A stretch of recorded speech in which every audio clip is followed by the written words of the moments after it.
It's a prize fit for a king, $50,000 and a chance to wear the crown. For 27 years, the World of Outlaws sprint cars have been coming to historic Eldora Speedway for the King's Royal.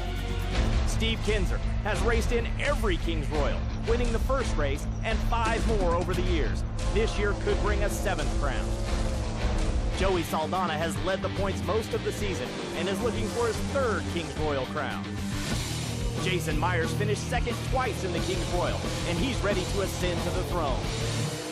The World of Outlaws sprint car stars are here for a chance to be crowned racing royalty. It's the King's Royal, the World of Outlaws sprint cars, next on Speed.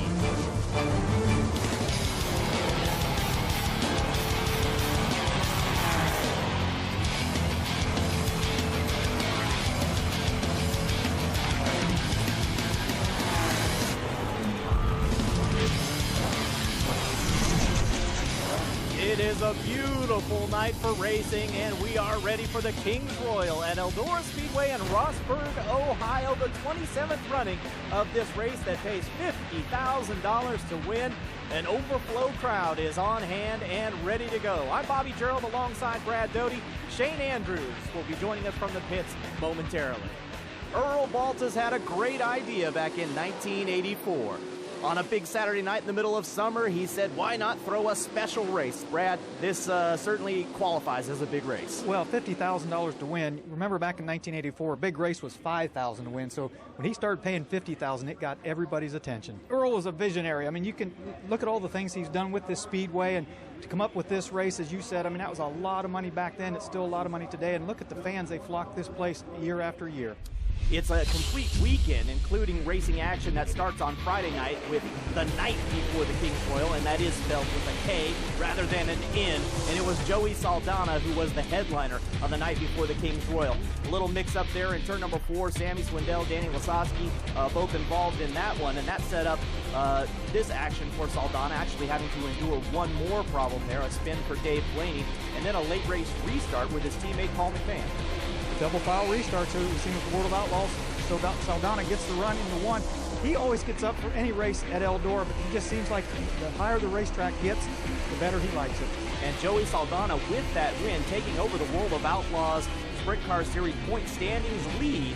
Saldana the winner over Schatz, the defending series champion, his teammate Paul McMahon, and then Steve Kinzer, who's having a resurgent season in 2010. Lucas Wolf was a 5th place finisher last night. So the fans are here, they are set, getting some autographs from all of their favorite drivers, and we are about ready to go with the 27th running of the King's Royal. $50,000 is on the line. Lots of activity here, including that man, the Smoke, Tony Stewart, the promoter, in the dunk tank earlier this afternoon. That's a lot of fun for the fans. As you can see, Tony gets dunked again there. What a big turnout for the people to come out. Had a band, everybody playing today. It was great. Have you ever seen this place more crowded? I haven't. As we look at time trials, we'll highlight it for you. 5, 4, 3, 2, 1 as far as the fastest guys. Danny the Dude Lasowski ends up 5th fastest tonight. A 13.418 for the Casey's General Store car number 6. Lasowski, this hasn't been his best racetrack over the years, although he has had some limited success here. Well, he had a big crash here, one of the first times he ever came here, and that's always in the back of his mind to admit that, but he's starting to get this place figured out. One of the good young drivers is West Virginia's Cale Conley, a 13.411 on his lap. This is another driver who has limited experience at this racetrack, but he really seems to have a knack for time trialing. Yeah, they really do. The Fisher engines and that thing's fast. They seem to struggle a little bit with the Goodyear tires. Maybe they're getting it figured out. And Charlie Fisher, of course, not a bad guy to have on your side at Eldora Speedway. Donnie Schatz, the 4-time and defending World of Outlaws Sprint Car Series champion. He was 3rd quickest tonight with a 13.379. His car owned by Tony Stewart. Yeah, you want to do good in front of the boss here at the boss's racetrack. Donnie, again, really liking Eldora the last few years. It seems like he always finds his way toward the front, as does this guy. Joey Saldana was our 2nd fastest qualifier tonight. He, of course, drives for Casey Kane, the Budweiser number 9. A 13.334. Saldana's kind of developed a reputation at this racetrack, Brad, as a guy who's a thrill seeker. He likes to get right up there close to the wall. He really does, and like we said earlier, the higher the cushion gets, the better he seems to like it. The closer to that wall he can get, the better. But the man who was our lacrosse extreme tough quick timer of the night, it was Paul McMahon, and he leads the league in quick times for 2010. Paul going 13.2 39 tonight in the Great Clips car number 91, also owned by Casey Kane. Yeah, the Casey Kane car's a lot of horsepower to the hook of both of those cars. They've been qualifying up front a lot this year. So Paul McMahon is the man who has the fastest time tonight. We're running under a special format where they have the top 18 cars inverted into 6 heat races. So that means the fastest qualifier will be starting third in each one of these heat races. We're at Eldora Speedway, ready for the 27th running of the Kings Royal. You are watching the greatest show on turf. Welcome back to Eldora Speedway. Bobby Gerald alongside Brad Doty getting set for the 27th running of the Kings Royal. Everybody, Brad, getting their cars together right now, and I would anticipate that just about everybody has their very best equipment with them tonight. Well, they really do, and Donnie Schatz changed their engine today after last night. Didn't feel like it was up to what they needed. You look at the track facts, right? STP track facts, half mile. This place takes a lot of horsepower, 24 degrees, the banking very steep, so everybody wants their best engine, their best equipment in that car for tonight's race. And what does it take to get around this racetrack well? Is it a flat foot type deal, or does it take a lot of bravery? A lot of bravery, a lot of nerve. Put your foot in it, hold it wide open, get a lap here. A lap around the track, brought to you by the World of Outlaws Sprint Cars, the video game, which is available in stores for Xbox 360, or you can download it for PlayStation 3. But take us through it, Brad. This is so realistic, folks. For anybody that's never get the chance to sit in a sprint car, especially at Eldora, this is about as close as you're going to get. This really shows the banking, shows how close that wall you can get to it, how quick it comes up.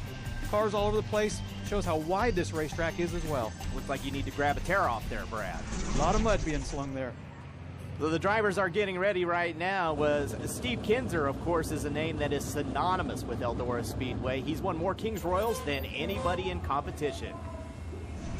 Oh, I think, over the years, Eldora's, it's just been one of the faster racetracks there have been. I remember the first time I come here when I first started racing, it was, just to see it and run around and you'd hurt somebody. And there's just been so much history by the amount of drivers that's ran over the years. It's been around for a long time. It's had the history of paying some of the biggest first place purses there is, and some of the biggest first for a lot of things. So it's just a fun racetrack to race on also. Over the years, some of the wins sort of run into each other. Thank goodness we have been fortunate enough to be able to win that many races. Taking home quite a bit of money in shoe boxes a couple times, probably as much fun as anything. We used to get paid some cash back then. I can remember going to the pay window and getting put in a shoe box more than once. Some of the first 10,000 win races, and I think maybe even the first 50,000 win race, I had money in sacks and shoe boxes and went home with it. I hope the one this weekend stands out as much as any right now. I've got the intensity. I want to win, and I really want to run good. My whole race team's been working and putting out a big effort. The only thing that does sort of bothers me a little bit is I don't put quite the effort out to stay in a little better shape than what I should be right now, and maybe get another 20 pounds off of me, which I know would help our race team. We've been struggling a little bit the last couple of years, but we're getting stronger this year.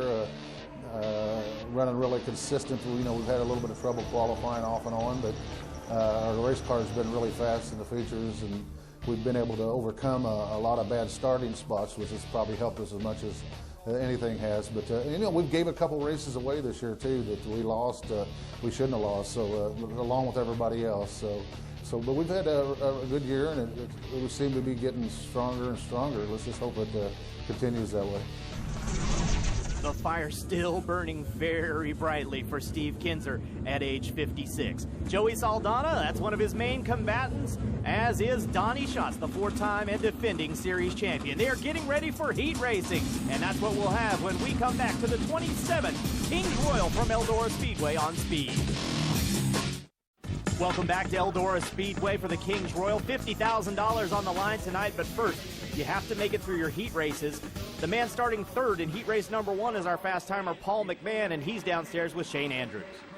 Fast timer here at the Kings Royal, Paul McMahon, your 9th fast time of 2010. What are you guys doing to be fast all the time? I really don't know. Just our Speedway engines run real well, and my Maxim race cars roll around the racetrack real good. Justin Adams does a great job getting me a good race car underneath me for qualifying, and it just shows how good our motors are.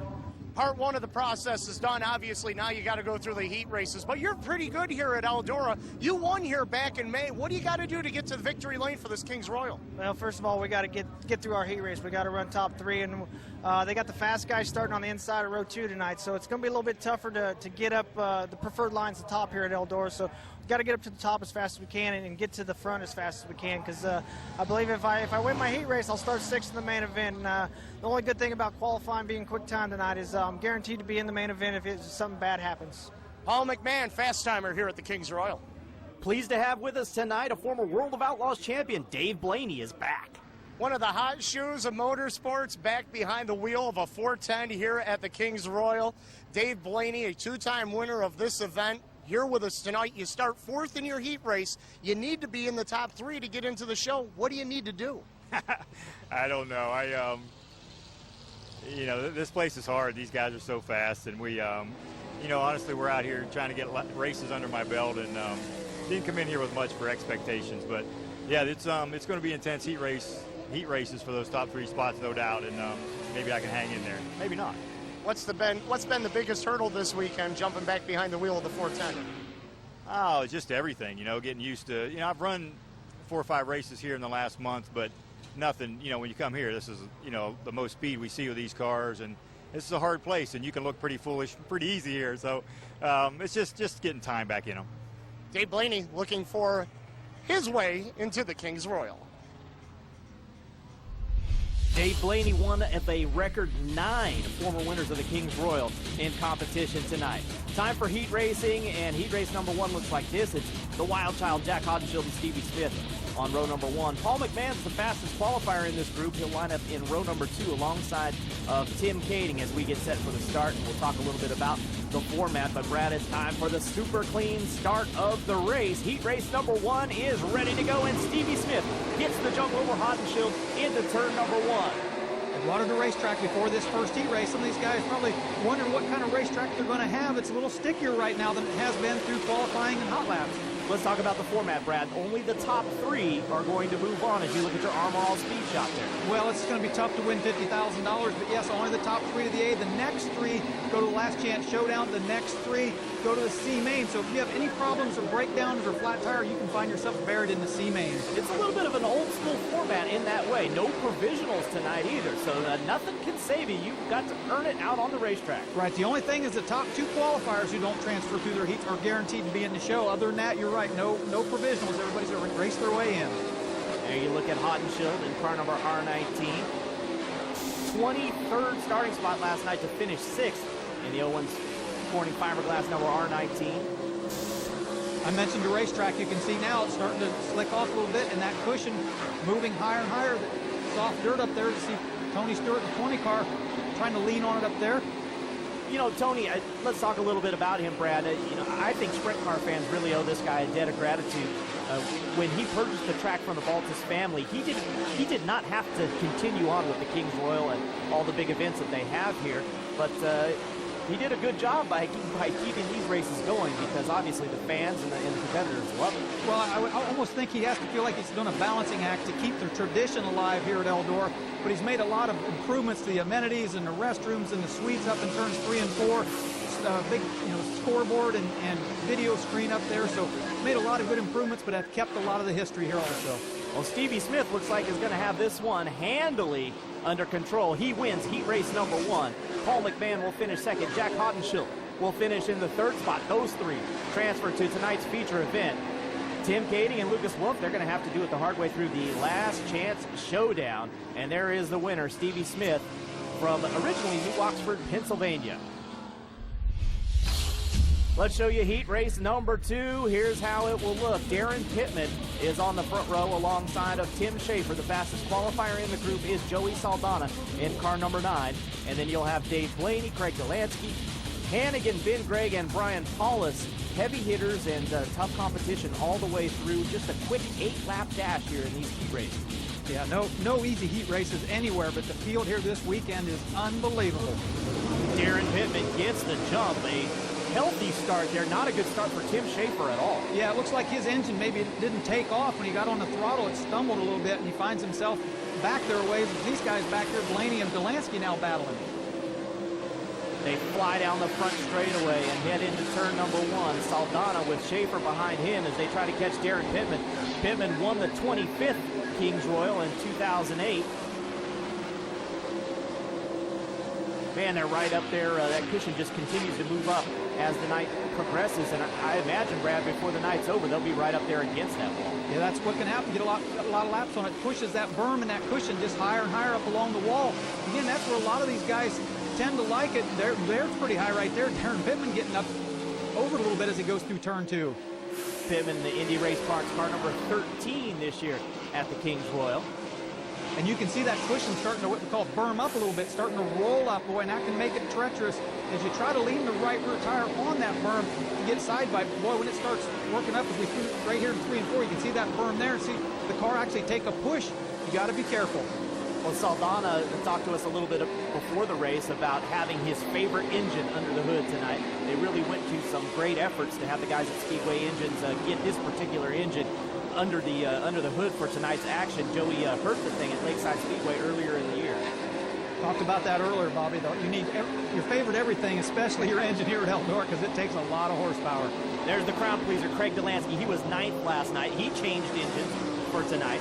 A winner last week at Cedar Lake, and he's the track record holder here. And there is Darren Pittman back out in front, car number 13, working the final lap. Nice and smooth. He takes the checkered flag, and Darren Pittman is the winner of heat race number 2. Joey Saldana finishes 2nd. Tim Schaefer will come across the line 3rd. Those 3 into tonight's Kings Royal. So heat race number 2 in the books. Heat race number 3 is coming up. Donnie Schatz is going to be in that one. Don't go anywhere. You are watching the Kings Royal on Speed. The World of Outlaws are brought to you by STP, a tradition for over 50 years. By Armor All, go ahead, stare. And by Lacrosse Extreme Tough. They're not just tough, they're extreme. Well, race fans are settled in and ready for heat race number 3. Donnie Schatz is in it, and he is with Shane. When you come to Eldora Speedway, the track that Tony Stewart owns, of course, you've got to look at all the drivers in the field. And one of the drivers that's going to be looking to get into this field is the 2-time defending Kings Royal champion, 4-time defending World of Outlaws Sprint Car Series champion, and the driver for Tony Stewart Racing, Donnie Schatz. Donnie, any extra pressure with all those accolades coming into tonight's event? Not till you just said all them statistics there. It wasn't, it's what's expected of us from the Armor All people and the STP people. This is what we want to do. We come here to win the races, and I think anybody that said that's won this race or won any of them things you just talked about it isn't there, feels like they're maybe letting someone down. So, that's our desire, to get out there and win the thing. Schatz in heat race number 3, and Brad, the winner of this, will start 4th in tonight's feature event outside of row number 2. Donnie Schatz up there inside of row number 2 in this one. Kerry Madsen and Jason Sides making up the front row. Schatz and Kevin on row number 2. Brian Ellenberger and Craig Kinzer, then Chad Blon and Jamie Miller back there at the rear of the field. So Madsen and Sides from the front row. Madsen, the Australian driver from Sydney, New South Wales, Australia. And Jason Sides running 5th in the World of Outlaws Sprint Car Series point standings, Brad. Yeah, Jason Sides, a former winner, won this. Oh, boy. He and Schatz almost get together in turn 1 and 2. That was an extremely close call right there. It could have been disastrous in this format for both of those drivers. Had something gone awry right there. Sides taking a look once again at Schatz. Schatz upstairs. Sides likes to work that low line at this racetrack, doesn't he? Yeah, he had a good run on Schatz there, and but he pinched the car to keep from getting in the side of him there. But boy, it was very close, and I don't know. He's going to be real happy with what happened on that first lap. There he jumps the cushion, but right now he's probably just trying to focus on running in the top 3, just hang on to the top 3. But again, it's so important to win these heat races, because the heat race winner is going to start in the top 6 in the main event. Jason Sides in that 7S car, 3 wins on the year. Houston Raceway Park, Tri-City Speedway, and Missouri State Fair Speedway. And he's a former Kings Royal champion. Did it in 2004. Actually, Brad, when he won that Kings Royal, it was his first ever Outlaw win. And there's Kerry Madsen out in front now in the Halls Haulage, car number 3. Boy, he's up there on the cushion. Good look at that cushion, and we talked about the berm and that building up, and it does look like it's getting a little rougher and choppier up there in 3 and 4. We talked about Sides. Again, the first Outlaw race he ever won was the Kings Royal back in 2004. Not a bad race to have as your first win. Yeah, to get your first World of Outlaws win, to pay $50,000 to win the Kings Royal, that's a good one to get your first one. Just a couple of laps to go now for Sides as he continues to work in the 3rd position behind Donnie Schatz and Kerry Madsen. The Weatherington Tractor Service car number 7S. And out in front it is Kerry Madsen working the final lap right now. Sonny Kratzer turning the wrenches on that car number 3.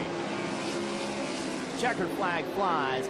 Schatz finishes second. Sides ends up in the 3rd position. Those 3 transfer to the Kings Royal. Chad Kimmenon, Craig Kinzer among the guys who are going to have to come through the last chance showdown to make it happen. Time now for heat race number 4. And they had to do a little restriping of the wall before this one. As you look at Tony Stewart, they're talking with Donnie Schatz's father, Danny Schatz. It's Ed Lynch Jr., Sam Hafertepe Jr., front row. Cale Conley, the fastest qualifier in this group, alongside Kyle Sauter in the 7K. You have a favorite in this one, Brad? Anybody off the front row, how about that? Well, would you rather start inside or outside at this point in the night? Well, generally on the outside here at Eldora, because you can get a run down off the bank. Let's see if Ed Lynch Jr. can prove me wrong, but look at Hafertepe with the roll on the outside with momentum. Hold back around him as he come out of turn 2. Well, I've got to think that's one of those areas where it really takes the bravery we were talking about. You have a driver underneath you, and you've got to hold it to the mat up there on the high side of the racetrack. As Kyle Sauter is using up a lot of racetrack there in that black number 7K car. Absolutely what you were just talking about, Bobby. Running the... Oh, boy! Sauter jumped the cushion and did what he had to do. He turned the car sideways, stood on the throttle, was able to drive himself out of that without tagging the wall. Back to that, it takes a lot of nerve to run the wall here, but to run the wall with a car inside of you, to go around somebody on the outside here, that is tough to do. Ed Lynch Jr. showing the way at the halfway point. Kyle Sauter and Cale Conley next in line. There's Lynch, the all-time winner at Lernerville Speedway in Sarver, Pennsylvania, and Sauter right behind him. Sauter's an interesting story. He took some time off from sprint car racing. Took about 4 years off before returning to sprint car racing this year in 2010. And I'll never forget a broken leg that he suffered in a crash here at Eldora. It was a scary incident in qualifying, I believe, several years back. So he's come back to tackle a racetrack that has bitten him before. That's what you have, as a driver, you have to come back. You have to block all that out, especially at the racetrack you might have been hurt at, and just go out there and run as hard as you can. Sam Hafertepe Jr. in front. He is 12th in the World of Outlaws point standings right now, but last year at the Kings Royal, he finished 3rd, Brad. Good run for him. He seems to do well here. He's taken a liking to this racetrack at an early age. He doesn't have a lot of experience here, but he seems to get around pretty well. Hafertepe, Lynch, and Sauter, no change in the order, working the final lap right now. Sauter again using all the racetrack, and here is Sunnyvale Sam from Sunnyvale, Texas, near the Dallas area, and it is Sam Hafertepe Jr., the winner of heat race number 4 over Ed Lynch Jr. and Kyle Sauter. Those 3 into the Kings Royal. Cale Conley, he's going to have to do it the tough way. Lee Jacobs finishes in the 5th position. Let's go back down to the pits, and Shane's with the winner of heat race number 3.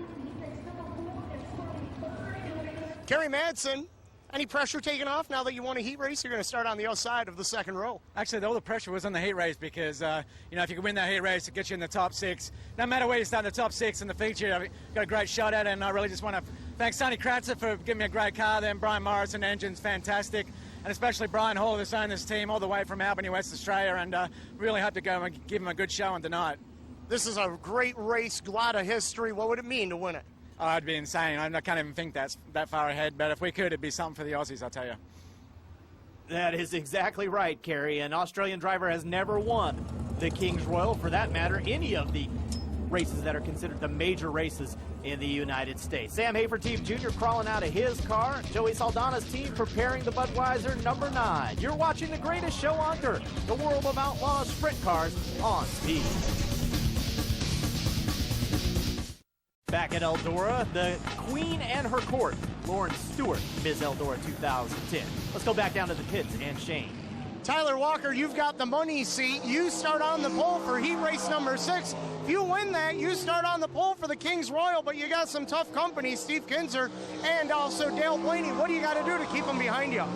We just got to stay out front. We got a 10-lap heat race and got a great car, great team owners. I'm just loving what I'm doing. I've got a hurt leg, but I got a good feeling about tonight. We're going to go out there and give it our best and see what we got. I know we could have probably gained a little bit of speed, but we ended up right where we needed to be for tonight. And let's go have some fun and get on that podium over there. We know that knee hurts, and if you win this Kings Royal, a lot of people are going to want to see that backflip. We'll see what I come up with.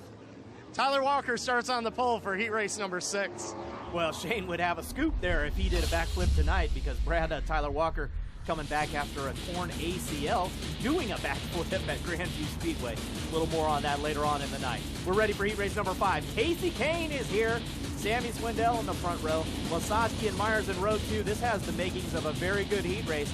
And keep in mind, the winner of this heat race starts outside front row tonight for the Kings Royal feature event, Brad. This is a big one. We go green. Lasowski with a great start down on the bottom.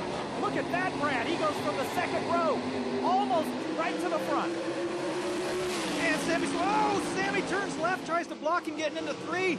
Lasowski, oh, he's still on it. Here comes Sammy right back down on the bottom. Jason Myers is right in it, too. Nearly 3 wide into turn number 1. Lasowski timed that start perfectly. He turned left, got past Casey Kane, slid up by Sammy there. Coming out of 2, boy, it was close, but he finds himself in the lead. Sammy not through with him yet. Jason Myers is still right there. It's anybody's race here. Heat race number 5. The outside front row starting spot on the line. Everybody knows how important these heat races are, but especially this one, as you said, front row start. Sammy had to be really surprised to see Lasowski to the inside of him like that. Lasowski looking for his first win on the 2010 season in feature competition.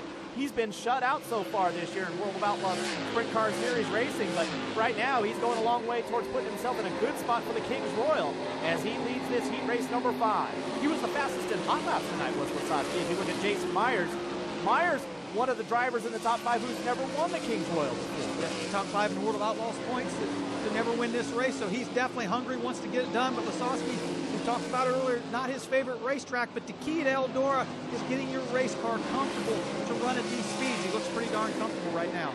He does have 2 wins in his career here at Eldora Speedway, does Lasowski. That's Lasowski, Sammy, and then Myers. And there's Casey Kane. Casey loves sprint cars. People, I'm not sure, understand how much this guy really loves the sport of sprint car racing, Brad. Well, he really does, but again, Eldora, he obviously doesn't run a sprint car much anymore, and to come here at Eldora, he's got to be a little disappointed to be on the front row and out of a transfer spot right now, but at this point, you know, he's just keeping it off the wall, running the cushion up there, trying to get some laps. And the checkered flag flies for Danny Lasowski over Sammy Swindell and Jason Myers. Those 3 will transfer. Casey Kane's going to have to come through the last chance showdown tonight, as is John Allard. What a great start, though, for Danny Lasowski from the inside of row number 2, Brad, to jump up there and get himself a win in that heat race. It may have won him the Kings Royal tonight, just that move in the heat race to get on the front row. Ready now for heat race number 6, and that's how this one will start. Tyler Walker and Steve Kinzer up on the front row. Dale Blaney and David Gravel in row number 2. Then Greg Wilson, Tony Lutar, Bruce White, and Josh Davis rounding out your field.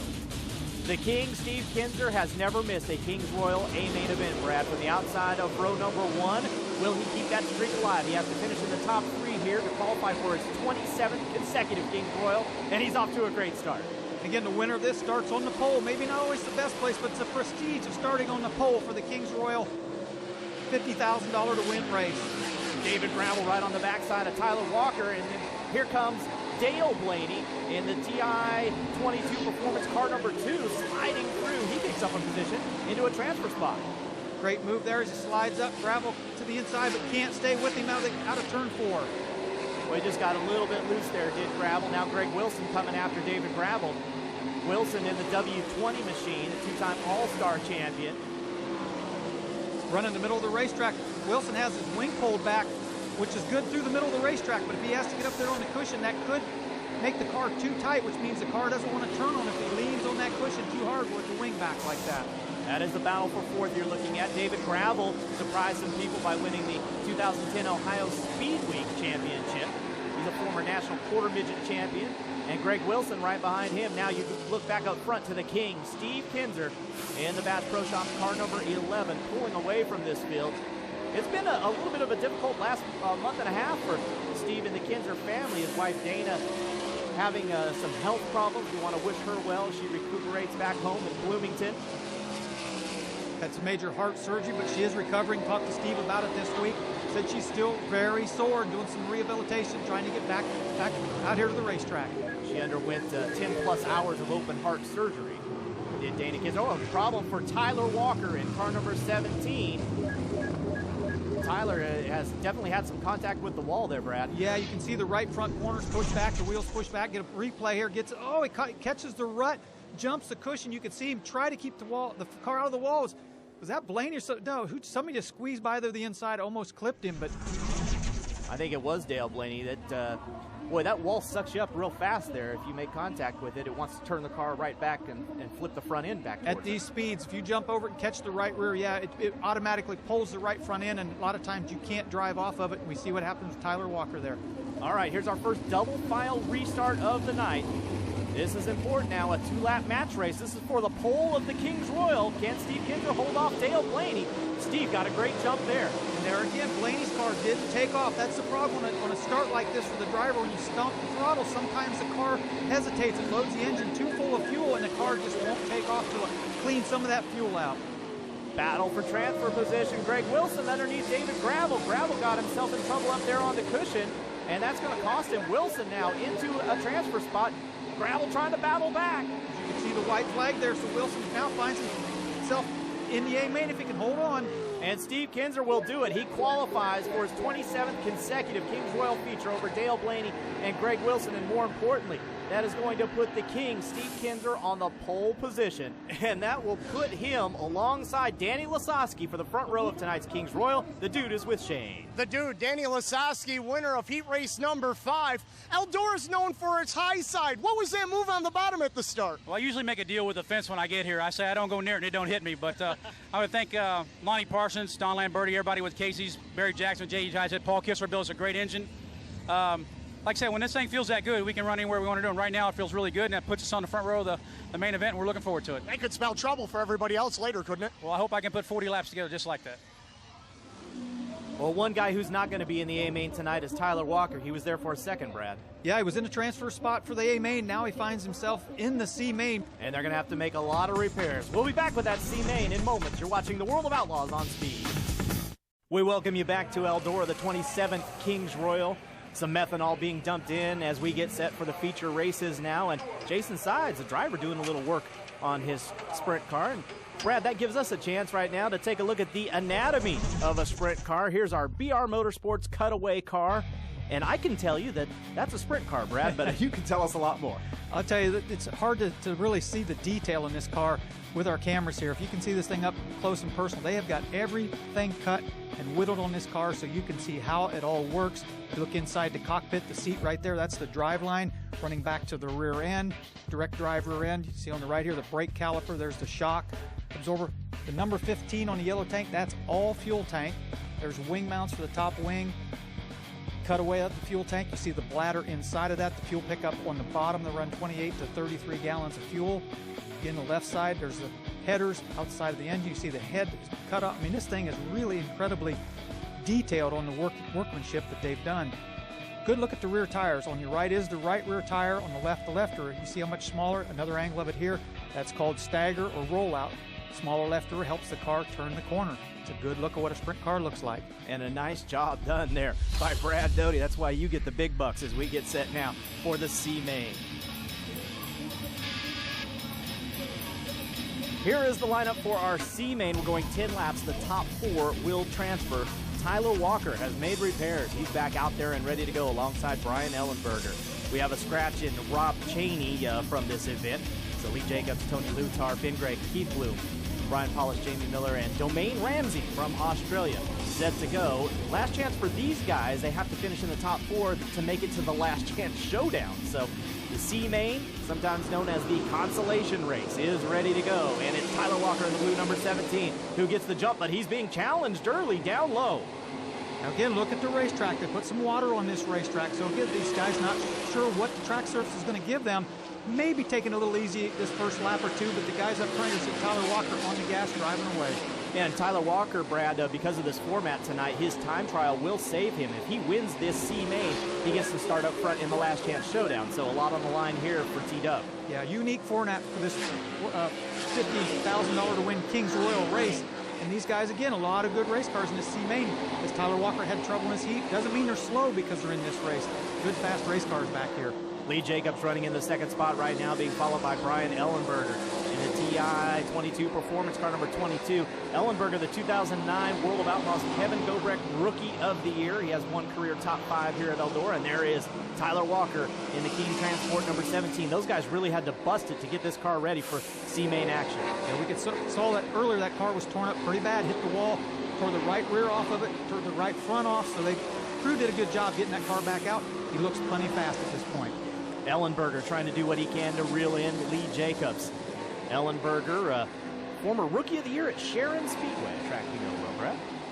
Absolutely, one of my favorite racetracks, close to home. That's probably one of the reasons it was the favorite. Brian Paulus has gotten around Tony Lutar. Lutar is a man who is in the mix for the Kevin Gobrecht Rookie of the Year this year behind Ben Gregg. Ben Gregg right now is the leading contender for the Kevin Gobrecht Rookie of the Year for 2010. You see Gregg there in your picture right behind Tony Lutar. Ben Gregg actually listed as being a driver from Arizona, but grew up in the Ohio area. Yeah, not far from Eldora Speedway, so you know, this is obviously not a home racetrack, but he has a lot of family back in this part of the country, and a lot of them here watching him this weekend. And he knows well the tradition of this race. As you look at Brian Paulus running in the 4th position, there's Lutar and Ben Gregg running in 5th and 6th. Again, only the top 4 will advance. But Tyler Walker running out of time now here as he continues to lead. He may see a little traffic. Boy, and as a driver here at Eldora, Bob, you see this traffic come up, you could try to time it so you're not stuck behind him in the middle of the corner. See if you can get a run here. Now, if he can get to the inside. And the checkered flag flies, so not a problem there for Tyler Walker as he's able to get the win in our consolation race over Lee Jacobs, Brian Ellenberger, and Brian Paulus will be the 4th one across the line. They all advance to our last chance showdown. And that will be the next race we see out on the racetrack. The last chance showdown will be the final opportunity for drivers to get themselves qualified for the 27th running of the Kings Royal. You're watching Speed. Welcome back to Eldora Speedway. There's a shot of Casey Kane, Paul McMahon, crew members having a little chat here as they discuss what's about to go on. It's the last chance showdown coming up, and Shane is downstairs with the winner of tonight's C-Main event, and that's Tyler Walker. Tyler Walker, a little bit of alphabet soup for you here tonight. You won yourself the C, now you're in the B. What's the strategy? Just go like hell, and we screwed up at our heat race. We had 2 laps to go. I really haven't felt very good all weekend in the car. I've got my leg, I got a torn ACL, so I'm working with that. But I just want to thank Jesse and Lorraine Keene, my car owners, and my whole team working with me, because we've had a rough couple weeks here with my leg and everything, and my girlfriend, everybody that helps me out, and Team Transportation, Shell Rotella, Team Maxim Engines, or Maxim Chassis, Ryder Engines, everybody that's helped me get back to where I'm at. I love what I'm doing. Tyler Walker, one tough race car driver. And Tyler Walker, Brad, will have a great starting spot for our Goodyear Last Chance Showdown. And let's explain that a little bit. He is the fastest going back to time trials now among the guys that have not yet qualified for the Kings Royal. That's why he gets to start up here inside front row for our Last Chance Showdown. Those are used to watching the sprint cars on TV. Usually the C-Main winner starts in the back to B-Main, but again, this format completely different for the 50,000 to win here at the Kings Royal. And look at the names in this race. I mean, these are champion racers that would be in a feature event on just about any other night at any other racetrack. But this is the Kings Royal. We are at Eldora, and only 4 of these 21 drivers is going to advance to the 40-lap Kings Royal. Tyler Walker gets the jump as we go to the lacrosse in-car camera on the 5W of Lucas Wolf. Cars everywhere. Somebody right on the very bottom there comes out in 4th place. Look at that, all the lines all over the racetrack. Tim Kading challenging Tyler Walker up front as they fly by. Dave Blaney still running in the 3rd position right now at the completion of lap number 1. Probably no two more exciting sprint car drivers today than those 2 guys right there, Tyler Walker and Tim Kading. They will give people their money's worth. Los Angeles, California, and San Jose, California being represented here at the Big E right now as we work with Lucas Wolf in the 5W. That car, of course, being tuned by his father, Randy Wolf, a former racer, a very good racer out of the central Pennsylvania region. Craig Delansky making a charge now as he closes up on Lucas Wolf. 4 laps in. Craig Kinzer down on the bottom of the racetrack. Very bottom. Trying to make something happen down there, Bobby. That when as a driver, everybody's around the top of the racetrack. If your car's not working at that part of the racetrack, you've got to move around, try to make something happen. That's what looks like Craig Kinzer was doing. Craig Delansky coming after Lucas Wolf. Those two in a battle for 5th right now. Delansky a couple of wins this season. Lone Star Speedway and at Cedar Lake Speedway. The big game tree stands car number 7. Lucas Wolf running right in front of him. The orange number 5W. That cushion moving up. It's treacherous up there in that berm. You got to be careful. You have to really be on the throttle hard when you lean that right rear into it. If you have to lift out of the throttle for any reason, as you get the right rear up on that, it can suck the front end over right into the wall. So the driver has got to be very careful up there. Lucas Wolf working hard right now on the 5W to hold back the advances of Craig Delansky. What a great look right out of the back of that number 5W car. Now your leader in traffic. Walker picking his spots. Slides up in front of Ryan Myers. Yellow light is on. Oh, it's Lucas Wolf. Just showed the in-car camera of Lucas Wolf. Heavy damage to the front end. Obviously contact with a car or the wall as you see the front end push back in that thing. Lucas was running in the 5th position at the time that this incident occurred. Let's see what happened here as we look at a replay. Oh, just what we've seen a couple of times tonight, jumps the cushion. And it doesn't take much. Just a little mistake, get over that cushion and instantly in the wall. I'm noticing there on the top wing of that 5W, Brad, as we take another look from the rear view, you can see that the part of that wing is cut on the right side. What's that about? That's so the driver can see they're putting a lot of wing angle, standing the back of the wing up pretty high. That puts that right front corner down pretty low, especially on a banked racetrack. It's hard for the driver to see out the right side of the car. Some of the guys are trimming the bottom of that wing panel off. Well, the report over the radio is that Lucas Wolf is okay, but severe damage to the 5W. And that's pretty much going to kill his chances of getting into the top 24 here that will qualify for the King's Royal. And we'll find out who those 4 are when we return. The World of Outlaws are brought to you by Super Clean. Not just clean, super clean. By Goodyear, get there. And by R2C, world-class high-performance filters. Well, it's not going to happen tonight for Lucas Wolf, but one man that is in the feature event is Sammy Swindell, and he's downstairs with Shane. On top of his hauler, taking in the action of the B-Main, Sammy Swindell getting ready for this 27th edition of the King's Royal. You don't seem to be too pleased about what happened with your heat race or your starting position. Tell us about it. Well, it was just we were in a great spot, to capitalize on getting the start on the front row, and the start didn't work out for us, so around, wound up running second. So I think I'll probably start 11th now, see if we can come from back there and win it. How good is the car? The car is really good. We just kind of struggle a bit on the starts. It doesn't really do anything wrong. It just doesn't really get going, that first part, and it kind of let the guys gang up on me. But it is what it is today. So we'll do the best we can with what we got. Sammy Swindell looking for his 3rd King's Royal win. Well, Sammy Swindell certainly knows his way around the Eldora Speedway. Tyler Walker and Tim Kading up there on the front row. Chad Kemenaugh and Dave Blaney now making up row number 2. Craig Kinzer, Craig Delansky side by side in row number 3. Walker jumps on it 4 wide at the stripe as they race into turn number 1. How about Kemenaugh down low? Well, I said it earlier, the guys in the back needed timely restarts to keep them toward the front. The double file restarts obviously helped that.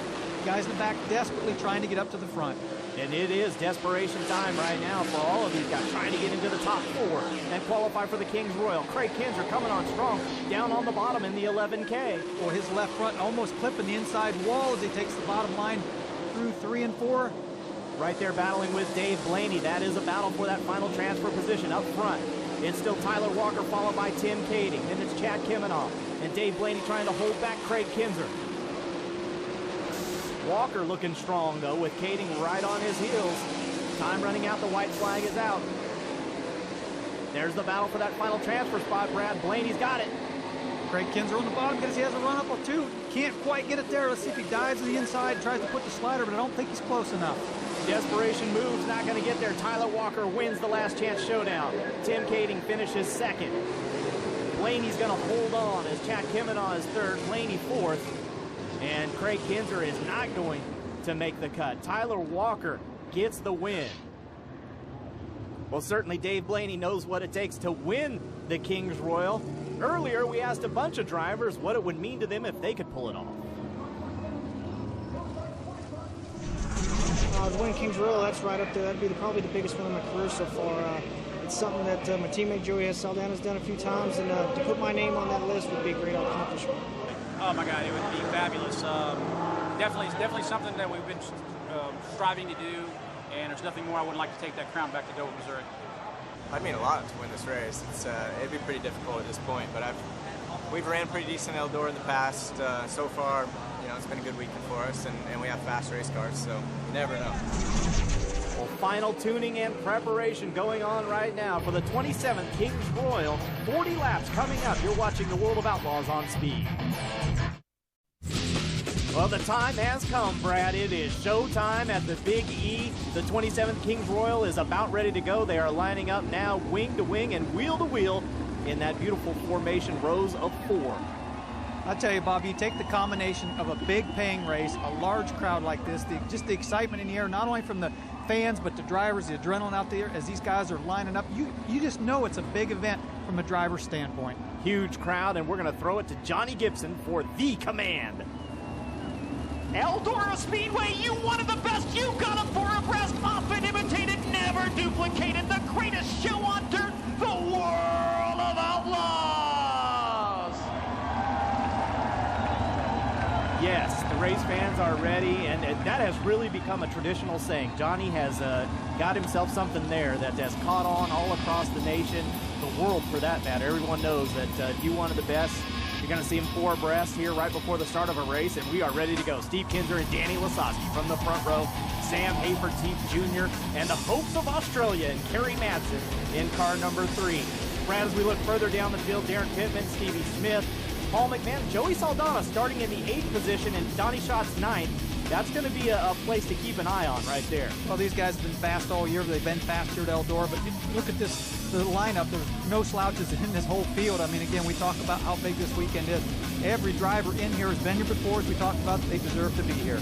This is the 38th feature event on the year for the World of Outlaws. Of course, a lot of traveling, a lot of hard work, but all that goes out the window right now. I think the adrenaline is pumping for each and every one of these drivers, the teams, the crew chiefs, everyone very intense. And I think this is the kind of race, Brad, that we've seen in the past. Guys will take an extra risk in an event like this, going for the, as Jason Myers said, wanting to wear that crown. Absolutely. It doesn't matter what you've done up to this point. You don't leave anything on the table, as they say. At the end of this night, you want to know you gave it your best effort to try to win this race. And we are ready for the super clean start of the race. Steve Kinzer brings them up to speed down the front straightaway, and the green is in the air for the 27th Kings Royal. Steve Kinzer gets the jump into turn number 1. He'll lead them down the back straightaway. Again, guys feeling their way through 1 and 2 as they get strung out down the back straightaway. Your Armor All Speed shot sees Steve Kinzer go flying by with Danny Lasowski right behind him, running in the 2nd position.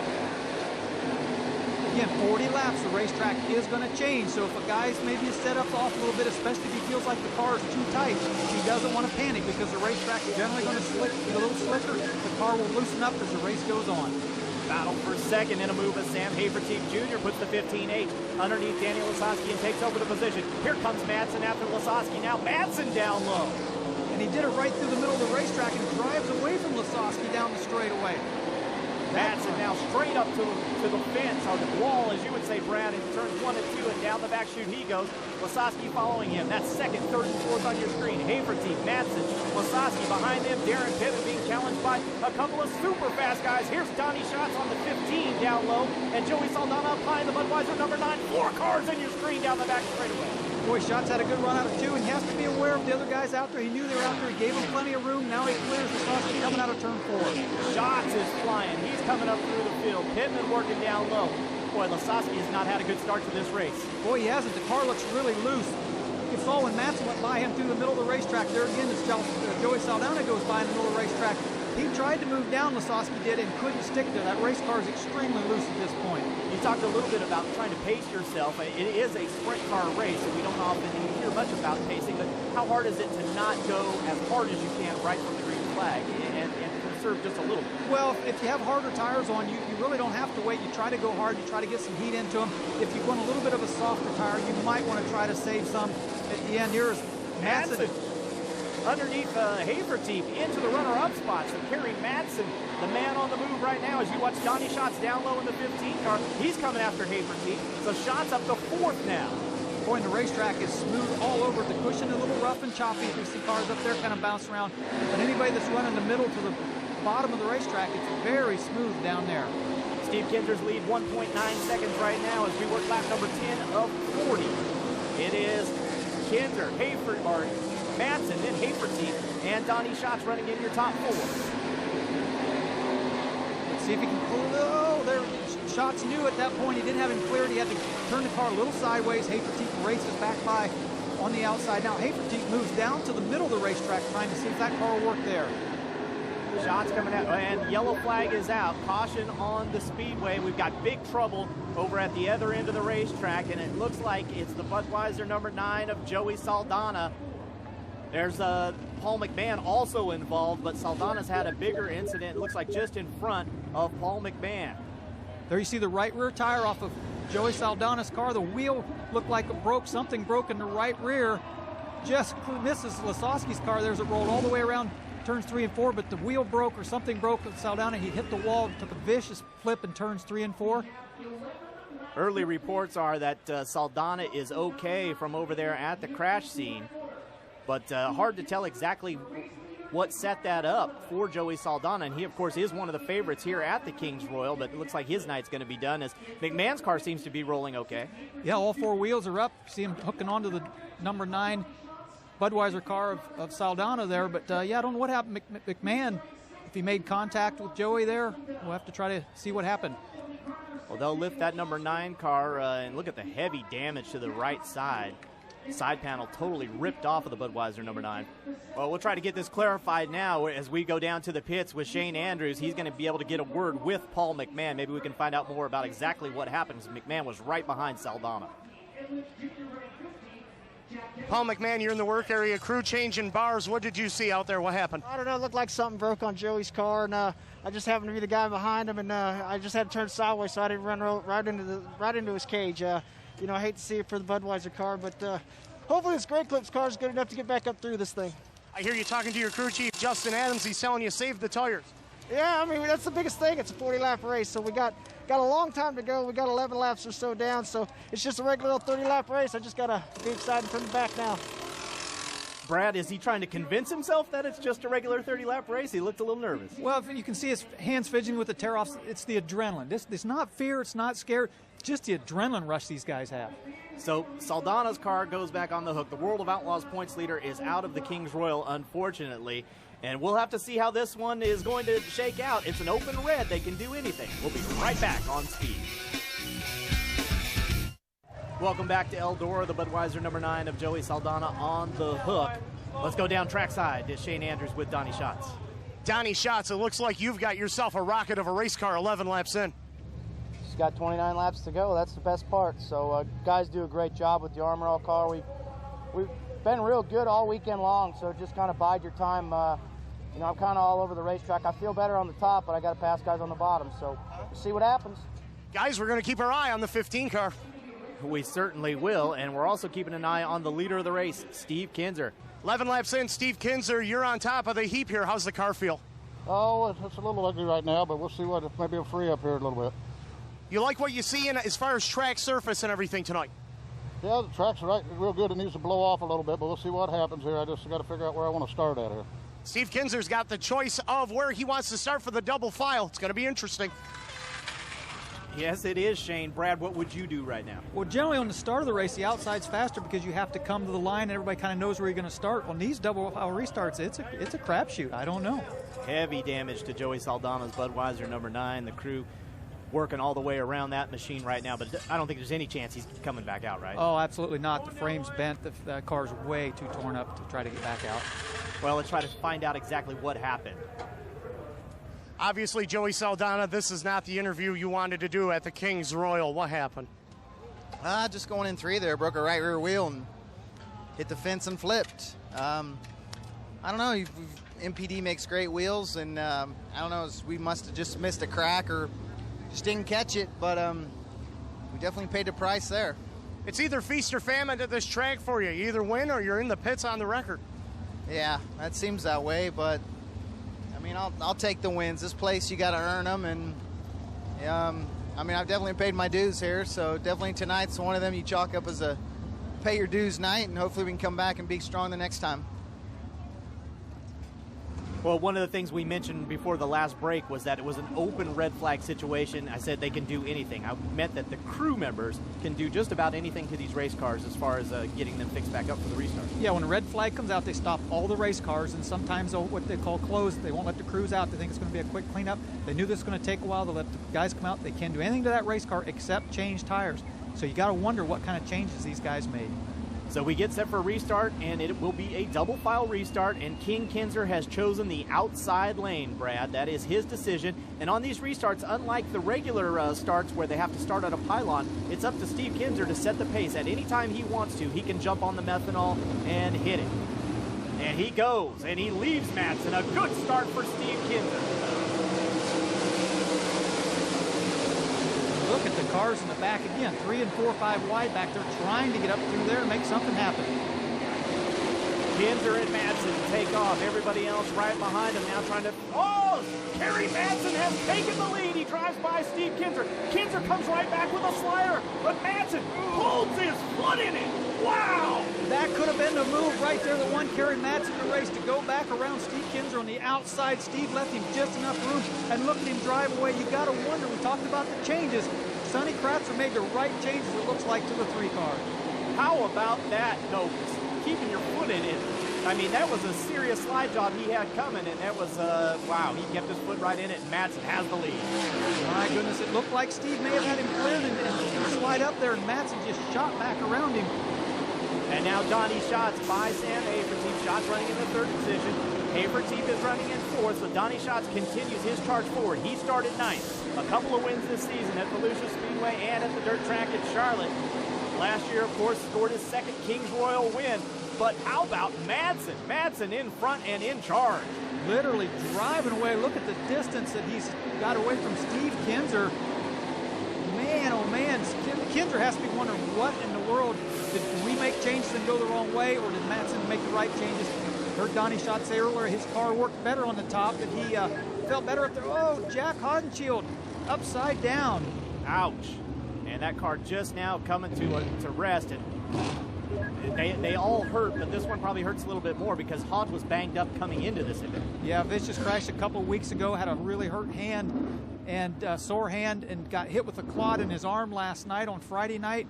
Now in the wall and turned over in turns 2.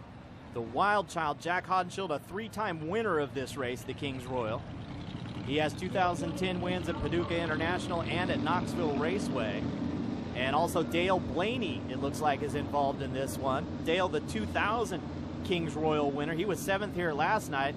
Not sure exactly what happened there with Dale, but it doesn't look good. He's out of the race car and looking like he's going to be done for the night. There's the wild child, Jack Hodenshield. At least he's out of the car there. We talked, had some injured hand from a crash a couple of weeks ago. Dale Blaney looking around a little frustrated, I'm sure. Again, it's a Kings Royal. You never want to be taken out or have any problem, but when the driver's out of the car like that, it's not a good sign. Well, just 3 nights ago, he was the winner of the Brad Doty Classic over at Lima Land. I'm sure he did a good job in that one. He dominated that race, drove away from him. Hodenshield's car there, you see it on the hook. Heavy damage to that race car. Well, Hod's a tough competitor, Brad. We'll just hope that he's all right because, as we talked about, we know that he was not feeling 100% even coming into the night, and now he goes off on the hook, as does the number 2 of Dale Blaney. So 2 former winners of the race are out. We also want to note that Sammy Swindell has been penalized 2 spots on the upcoming restart for driving through the red flag area. 16 down, 24 to go to decide who will win the $50,000 in the Kings Royal. It's the 27th running of the event at Eldora Speedway. Stay with us. Another exciting World of Outlaws Sprint Cars double file restart coming up when we return on Speed. Well, the Pink Panther probably shouldn't be that happy as the R19 comes back into the pits. Hodenshield's car being deposited. Lots of work going on. What are they doing there on Jason Myers' car? Cleaning all the mud off, spraying WD-40, trying to keep that mud from building up on the front axle of the race car. Let's go down to Shane. Jack Hodenshield just getting out of the ambulance. Jack, first, are you okay? And also, what happened? I just got up there and got a little too high and got in the fence and just grabbed a hold and just took me over. A tough break tonight. It looked like you had a good race car. Yeah, we had a front-running car, so it was a shame I wrecked it. Tough break for the Wild Child, guys. That is one tough customer there. You can see a little bit of a limp in the step of Jack Hodenschild, the driver of car number R19. We're sorry to see the three-time champion out of it. Well, Brad, it's time again for a double file restart, and looks like Madsen's going to choose the high side just as Steve Kinzer did on the previous restart. Yeah, again, you got to wonder, these guys, I mean, Steve Kinzer's thinking, okay, this is maybe my chance to get back. But that lead that Madsen had is gone, obviously, at this point, so he's not liking this restart, but he had to see what happened before. Outside, Steve Kinzer worked for him. Let's see if it can work for Madsen. Now, we should mention that the third-place car follows the leader, so Donnie Schatz is in third, even though he's starting on the outside of row number 2. And let's not count Donnie Schatz out of this deal the way he's been coming forward. So right now, Kinzer, Madsen, Schatz, the three main combatants to keep an eye on this restart. That's Sam Hafertepe Jr. in the black 15H. Madsen leaves Kinzer this time. Madsen taking a long way around. Yeah, he's still got to beat off the board. Boy, Kerry was rolling way around the top, the long part of the racetrack. Schatz not able to get up close to challenge Steve Kinzer. It'll be Madsen, Kinzer, and Schatz down the back straightaway. 1, 2, 3. Jason Sides got a great restart. Sides all the way up into fourth. He's gotten by Hafertepe and Lasosky. Running the bottom of the racetrack, especially on these restarts, Bobby. There's nobody down there. He's got a wide open racetrack. Now he kind of slides up to the middle. When you raced at Eldora, Brad, did you have a favorite line? Usually it was on the top. I mean, you have to get comfortable up there, but again, the racetrack can change. The technology's changed, that kind of thing. Some of these guys can get their car going really fast on the bottom of the racetrack. It's a lot more fun to go on the top. It really is. I mean, you feel like you're going faster even if you're not. There is Kerry Madsen, and he is on the top of this racetrack right now, pulling away from the king of the Outlaws, Steve Kinzer. We're at the halfway point. 20 down, 20 to go. And the hopes of Australia right now, riding with Kerry Madsen. He is the leader. There's Darren Pittman. Pittman in the 13 car ahead of Sam Hafertepe Jr. Pittman right rear, right up there against the wall. Hafertepe, you notice that? Right through the middle of the racetrack, and the car's sticking pretty well right in the center. Hafertepe challenging Pittman. Good battle there as they continue their fight for 6. Now they swap lanes. Oh, big trouble for Pittman. What happened there, Brad? It looks like something on the left rear. Either the tire peeled off the rim or he blew a tire. Hafertepe with nowhere to go. Vicious Christ, and you see Ed Lynch Jr., the 2L, slide in there. Holy cow, how quickly it can change. Pittman looked fine as he rolled down into turn number 3. Hafertepe right on the outside of him. And next thing you know, Pittman is in the wall, and Hafertepe took a hard hit up there as he came down hard on the front end. He comes over to check on Pittman. That's the good news. You see Hafertepe get out right away. His crash looked worse, the vicious Chrysler flip that we saw, but he knows the pounding that Darren Pittman took. You see Hafertepe, nice move there, get out and make sure Darren Pittman's okay. See the safety workers and people talking to Darren Pittman in the car?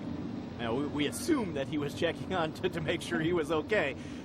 He's probably not very happy that he just got collected in the crash, but I've got to think that something broke on Pittman's car the way that it suddenly veered. Yeah, and I think Hafertepe actually probably had time to see that something happened the way that Pittman's car just literally swapped ends on him and slid right up across the racetrack and blocked Hafertepe's line. So, again, something on the left rear, either a suspension part broke and then maybe punctured the left rear tire, but that car definitely lost the left rear tire. See Hafertepe waving to the crowd. Sam Hafertepe walking back towards the pit area. There's Shane Andrews, Johnny on the spot. Sam Hafertepe Jr., a great run going for you. What happened? Darren just got in there and I guess lost it and pretty much cost us our whole race. We got a little bottom up there on the restart, but we're going to get right back past him. It's just unfortunate, but part of it, You okay? Oh, yeah. Well, glad to see that Sam Hafertepe Jr. is okay. And there's Darren Pittman. You can clearly see that he had his bell rung a little bit there, Brad. That's going to happen when you hit the wall here at Eldora. Yeah, especially when you get hit by another race car, too. And that's the problem here at Eldora. The speeds are so fast you can't drive around something when it happens in front of you. Well, for Darren Pittman, it's been a rough go. They've been having some motorhome problems. You can read all about it on DarrenPittman.com on the web. Let's go down to Shane with DP. Darren Pittman, a tough break for you. You got into it with Sam Hafertepe Jr. What happened? Oh, I just blew a tire. I mean, obviously, just blew a left rear right at the exit gate and spun around backwards. So I feel sorry for Sam, and, he was just an innocent bystander. So just a shame. This team really can't afford a wreck like this, and just running awful good and awful solid. So either way, glad I'm all right, and glad Sam's okay, because you don't wreck around this joint that fast. And Sam was pretty upset. You're going to go talk to him? yeah, I think he was, you know, he came by to make sure I was okay. He saw the left rear blew, so I mean, he knew it wasn't my fault or nothing. We just, you know, just left rear blew and spun out in front of him. So he was just wrong place, wrong time. I feel bad for it because obviously I'm sure that team didn't need it either. But I guess if any consolation, we were both running pretty decent, so we'll go from there. Well, Darren Pittman seemed to have his wits about him a lot more than maybe one would expect after a hit like this. Here's the replay, Brad, and you see that left rear tire just shredded. Yeah, absolutely. And when that drops down, we talked about the stagger earlier and we showed the cutout car. When that tire goes down, virtually, I mean, it just turns that car right around to the left. And poor Hafertepe, as he said, no place to go. Well, there's a mess to be cleaned up. We'll get it cleaned up, and we'll come back and resume the 27th Kings Royal. You're watching the World of Outlaws on Speed. Welcome back to the Kings Royal. Darren Pittman's Indy Race Parts number 13 going off on the hook. Glad to see, again, that Darren and Sam Hafertepe Jr. were all right. Let's go down to Shane with Danny Lasowski.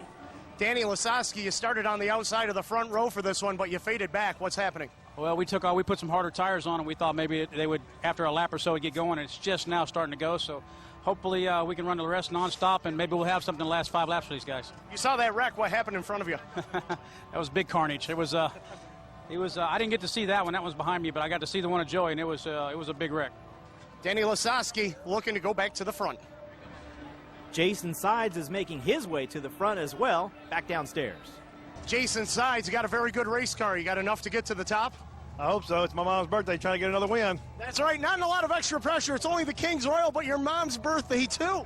Yeah, we got a good car right now. I mean, it's taking off good. It's good top or bottom, so we're see what we can do at the end of this thing. Pick up a couple of spots on the restart?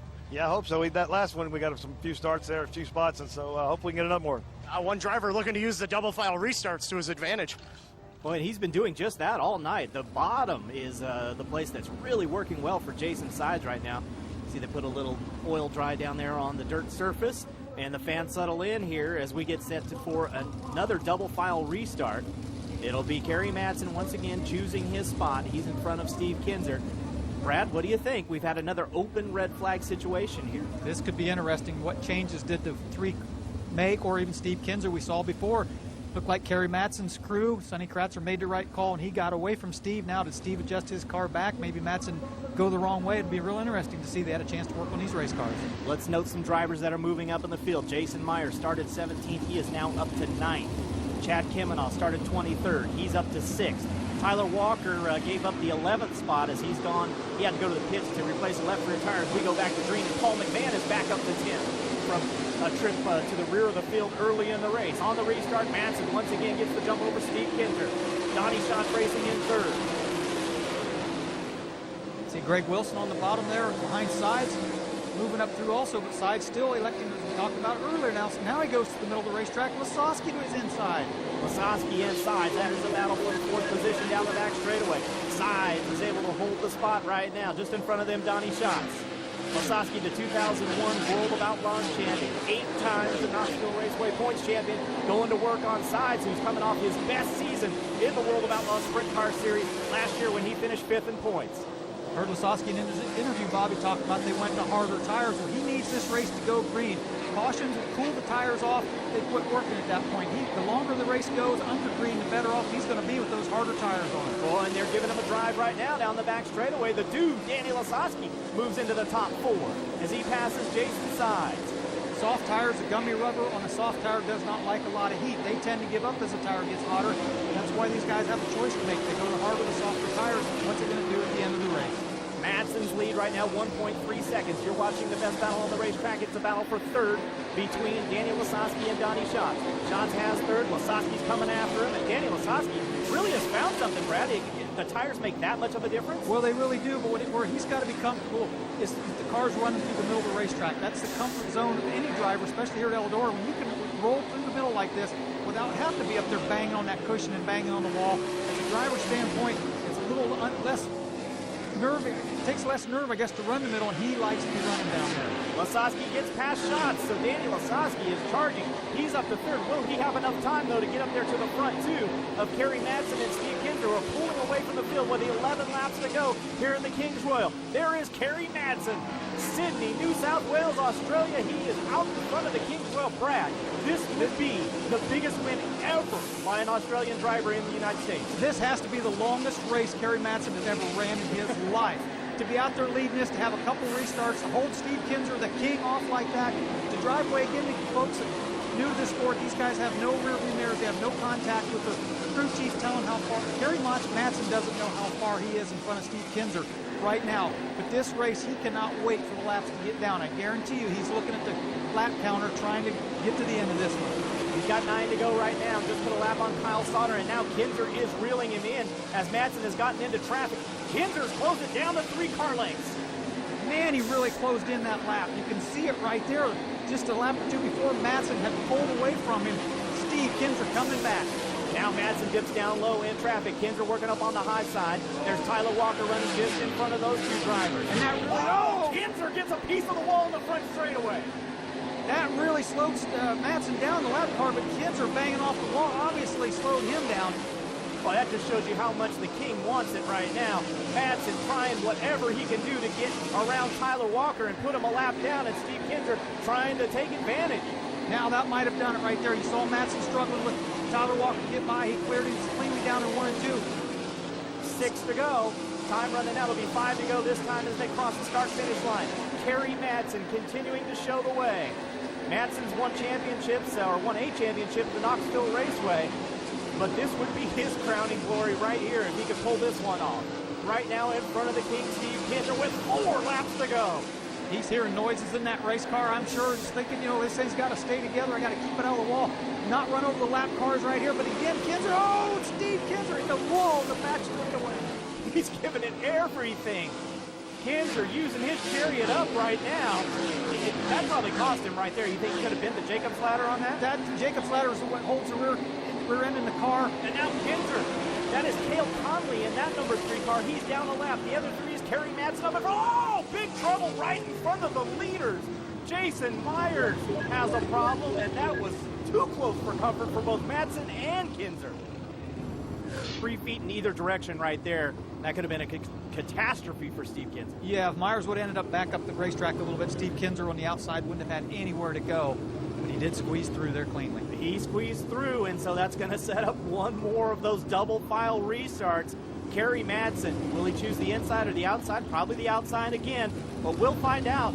There is the King, Steve Kinzer, running second. Kerry Madsen's the leader.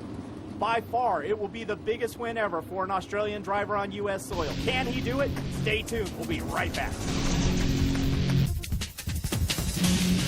Welcome back to Eldora. We are about to figure out who's going to win the 27th running of the Kings Royal. It will not be Jason Myers as he comes into the pits. Another tough night here at the Big E for the GLR Investments DD&I number 14, and also Jason Sides. Sides coming into the pits here during that last break.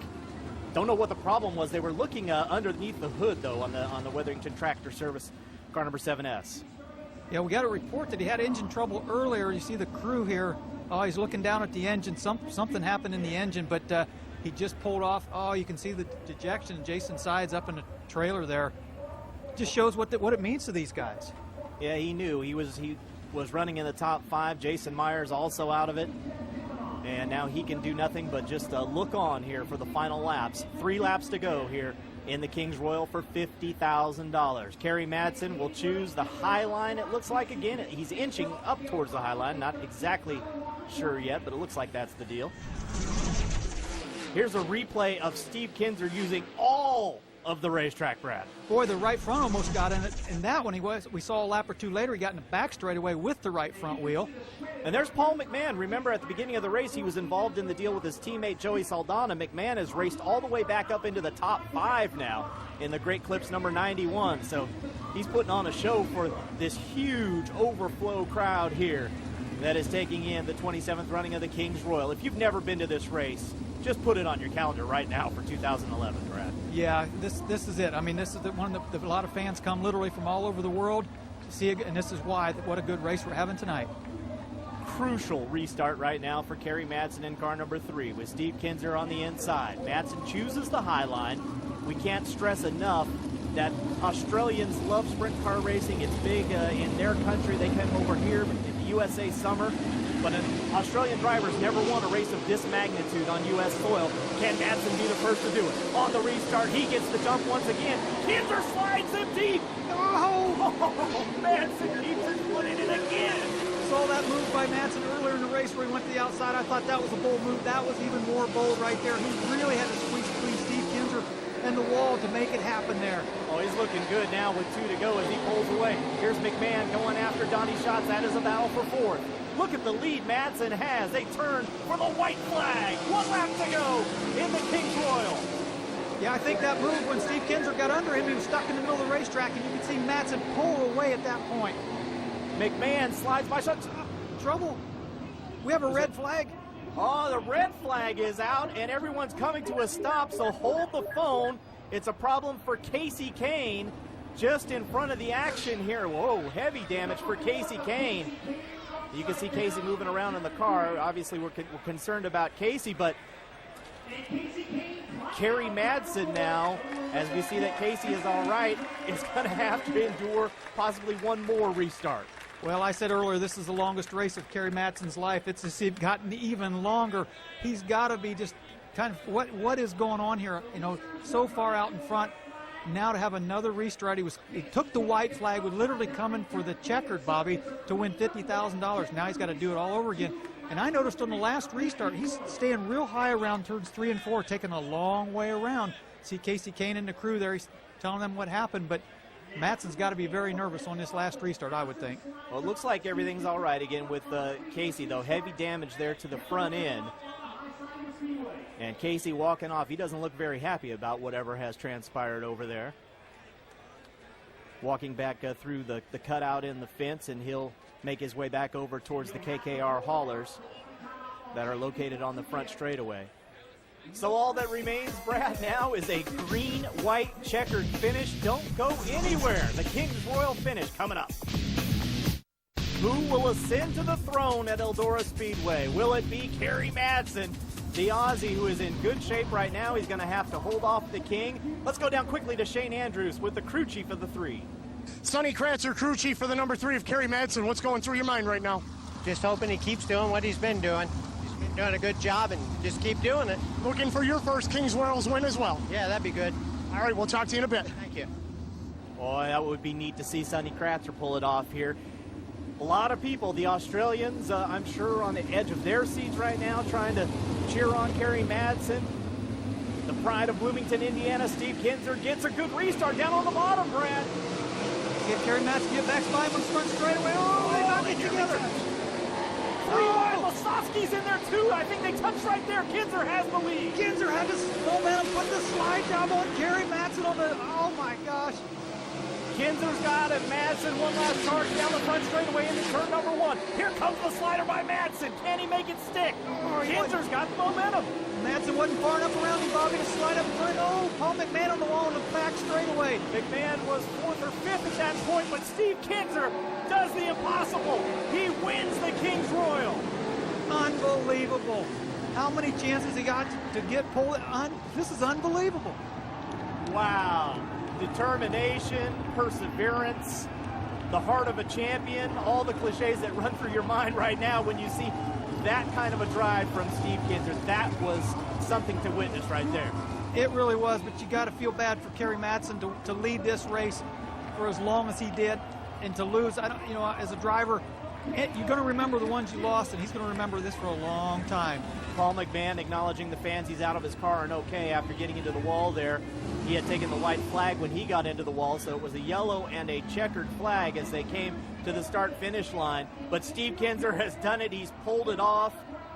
Brad, I'm still not sure how, though. I mean, Kerry Madsen dominated this race. It was his race. Steve had 2 or 3 chances, and it almost looks like he just timed that one a little better. He kind of knew where Kerry was going to take off. He was able to stay with him, and he turned the car, drove right down to the bottom of the racetrack, and really shortened off the racetrack, and came up, as you saw it on the front straightaway, eased ahead going into 1.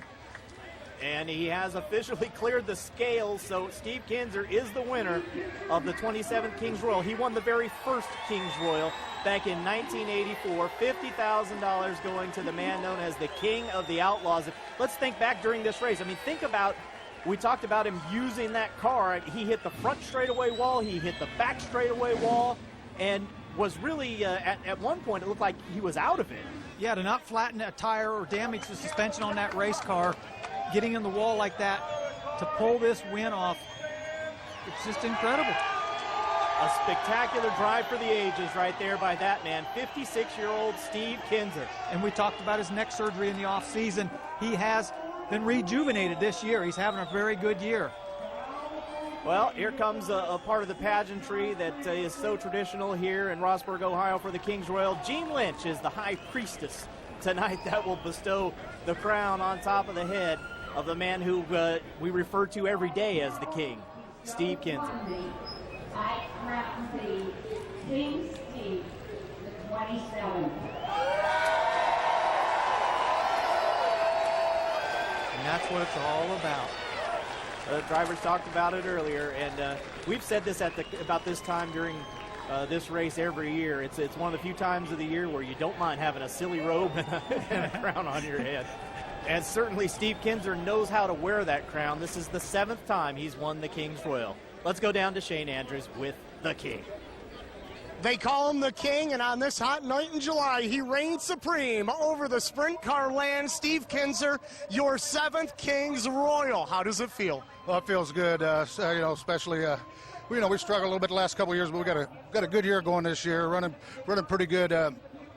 Kerry had it to that last yellow, and I squeezed a pretty good start on it, and I knew about where he's taking off. That might have helped me a little bit. Just got a good run. I did get out a little bit wider than what I wanted to, and we got together, but in this case where it's a green-white checker, you got to do what you got to do to get that $50,000 to win. You won the first Kings Royal. 27 years later, you win the 27th edition. Well, it means I've been around for a long time, I guess. But I just want to thank Scott and Gary and Sumo. They've been a great job with this race car, Maxim Chassis, and just everybody knows who's involved with this thing. We've got a pretty good year going. We'd like to finish up strong. I'm sure the boss is pretty pleased as well, winning on home turf. Well, I hope so. I know Donnie's winning a Kings Royal, and now we won one with the Bass Pro Shop. So it's a lot of fun tonight. I'm going to celebrate for just a little bit. Steve Kinser, the 27th winner of the Kings Royal. Unbelievable. King Steve, the 27th. Boy, it was unbelievable, Shane. You know, we've heard people say arguably the greatest sprint car driver ever. Take the arguably out of it. That is the greatest sprint car driver ever. You just saw proof. We'll be back with more. The World of Outlaws are brought to you by VP Racing Fuels, world leader in race fuel technology. By MSD, celebrating 40 years of ignition. And by the World of Outlaws World Finals. All dirt roads lead to Charlotte. So the deal's done at Eldora. It looked like it was going to be Kerry Madsen, but instead it is the King, Steve Kinser, who is wearing the crown, still being congratulated. Let's find out how this is sitting with Kerry Madsen. Kerry Madsen, second place in this Kings Royal. He came so close. What happened on that last restart?